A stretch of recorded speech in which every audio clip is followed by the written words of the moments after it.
ST महामंडळाची दुरावस्था अनेक घटकांमुळे झाली आहे।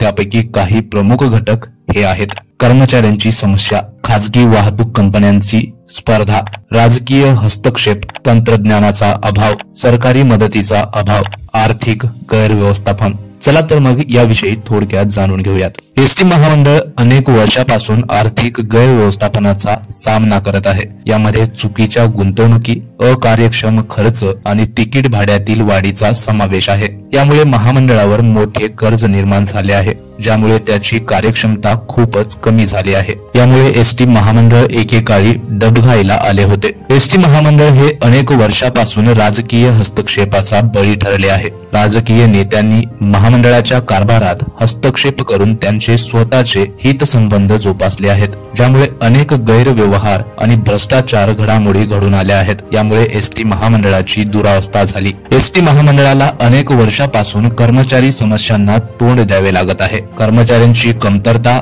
अपुरी पगार आणि वेतनवाढीच्या मागण्या यामुळे अनेक आंदोलने आणि संप झाले, ज्यामुळे महामंडळाच्या कार्यावर नकारात्मक परिणाम झाला आहे। एवढे होऊन सुद्धा एसटी महामंडळातील कर्मचाऱ्यांना पगार वाढवून मिळाला नाही। अजून सुद्धा एसटी महामंडळातील कर्मचारी त्यांच्या पगारीवर नाराज आहेत। इतर महामंडळाप्रमाणे एसटी कर्मचाऱ्यांनाही 7वा वेतन दिला पाहिजे, ही मागणी एसटी कर्मचाऱ्यांची आहे। एसटी महामंडळ अजूनही तंत्रज्ञानाच्या वापरात मागे आहे। Online ticket booking, smart card आणि इतर अत्याधुनिक सुविधांचा अभाव यामुळे महामंडळ स्पर्धेमध्ये मागे पडले आहे। ऑनलाईन तिकीट बुक करताना अनेक प्रवाशांना अडचणीला सामोरे जावे लागत आहे। ऑनलाईन तिकीट बुक करण्यासाठी एसटी महामंडळाचे ऍप्लिकेशन जरी असले तरी ते तेवढे चांगल्या प्रकारे काम करत नाही। खासगी वाहतूक कंपन्यांनी एसटी महामंडळावर मोठे आव्हान निर्माण केले आहे। या कंपन्या आरामदायी आणि कार्यक्षम सेवा देत असल्यामुळे अनेक प्रवासी एसटी ऐवजी खासगी बस निवडतात आणि त्याचबरोबर खासगी मालकांचे एसटी महामंडळामध्ये काही खासगी बसेस भाड्याने घेतलेले आहेत।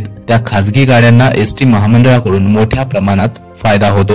एसटी महामंडळाला सरकारकडून पुरेशी मदत मिळत नाही। तिकीट भाड्यातील वाढीला मंजुरी देण्यास सरकार अनेकदा अकारण विलंब करते, ज्यामुळे महामंडळाची आर्थिक स्थिती बिघडते। एसटी महामंडळाची दुरावस्था सुधारण्यासाठी त्वरित आणि निर्णायक उपाययोजना करणे आवश्यक आहे। यामध्ये आर्थिक सुधारणा, राजकीय हस्तक्षेप कमी करणे, कर्मचारी समस्यांचे निराकरण करणे, तंत्रज्ञानाचा वापर वाढवणे आणि खासगी वाहतूक कंपन्यांशी स्पर्धा करण्यासाठी नवीन रणनीती विकसित करणे यांचा समावेश आहे।